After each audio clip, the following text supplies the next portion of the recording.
तो आज शुरू करते हैं फटाफट सेंसस 2027 के बारे में देखते हैं। फर्स्ट ऑफ ऑल इसका मोटो क्या है इस बार वाले सेंसस का। तो इसका ऑफिशियल मोटो है population enumeration inclusive development and digital future, important है। फिर आगे आते हैं हाईलाइट देखते हैं। हाईलाइट से पहले एक और चीज़ देखते हैं कि इसमें टोटल जो एलोकेशन है वो कितना है इस पर।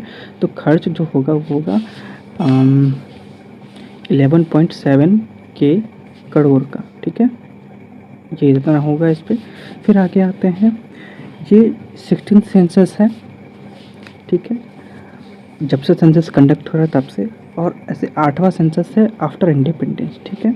उसके बाद इम्पॉर्टेंट पॉइंट ये है कि ये जो सेंसस है फुल्ली डिजिटल सेंसस होगा, अब तक सबको पता चल चुका है। मिनिस्ट्री देखते हैं, ये ज़्यादा इंपॉर्टेंट है। ये आता है MHAIN, MHA के अंतर्गत, मतलब कि मिनिस्ट्री ऑफ होम अफेयर्स के अंदर। और ये कोई नहीं बताता है कि सेंसस जो कंडक्ट होता है, सेंसस एक्ट 1948 यानी 1948 के तहत सेंसस कंडक्ट होता है। उसके बाद आते हैं टाइमलाइन देखते हैं। मेजर टाइमलाइन 2 फेज़ में होगा ये। मेजर पहला टाइमलाइन जो है 1 अप्रैल 2026 से शुरू हुआ है, जिसमें कि हाउस लिस्टिंग और हाउसिंग देखेंगे पहले। और सेकेंड फेज़ जो होगा इसका वो पॉपुलेशन यानी कास्ट सेंसस होगा। और ये स्टार्ट होगा 1 फरवरी 2027, ठीक है। उसके बाद आते हैं क्या कि पर्सनल देखते हैं इसमें कौन कौन सा। तो रजिस्ट्रार जो है इस बार सेंसस का, ठीक है, रजिस्ट्रार जनरल वो कौन है, तो मृत्युंजय कुमार नारायण है, ठीक है।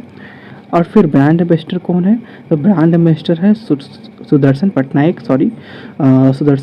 और ये जो सैंड आर्टिस्ट हैं, ये क्या है, सैंड आर्टिस्ट है, ये बिलोंग करते हैं उड़ीसा। जो भुवनेश्वर में सैंड वो जो होता है फेस्टिवल में सैंड बनने का, जो वो उसी से बिलोंग करते हैं, सैंड आर्टिस्ट। और ऑफिशियल मोटो क्या है इस वाले का, तो ऑफिशियल मोटो है प्रगति और विकास। प्रगति फीमेल इंडिकेटर हो गई और विकास हो गया मेल इंडिकेटर। उसके आगे आते हैं, कुछ बैकग्राउंड देख लेते हैं। तो बैकग्राउंड में क्या है, 1872 में पहला नॉन सिंक्रोनस सेंसस जो है लॉर्ड मायो के अंदर कंडक्ट हुआ था। उसके बाद 1881 में रिपन, जिसको उदारवादी भी बोलते हैं, वो कराया फर्स्ट सेंसस कराया सिंक्रोनाइज तौर पर। और फिर उसके बाद आते हैं 1881 में आते हैं, तो 1881 में फर्स्ट वही 1881 वाला जो है उसमें वो जो सेंसस कमिश्नर था उस टाइम पे वो कौन था, WC प्लॉडेन था, ठीक है। उसके बाद अगले आते हैं कि सेंसस जो है हर 10 साल के साइकिल पे कंडक्ट होता है। 2019 में सेंसस कंडक्ट होने वाला था, यानी कि कोविड के टाइम पे 2019 में, लेकिन सेंसस हमारा कंडक्ट हो नहीं पाया था, वही सेंसस अब जाके कंडक्ट हो रहा है, ठीक है।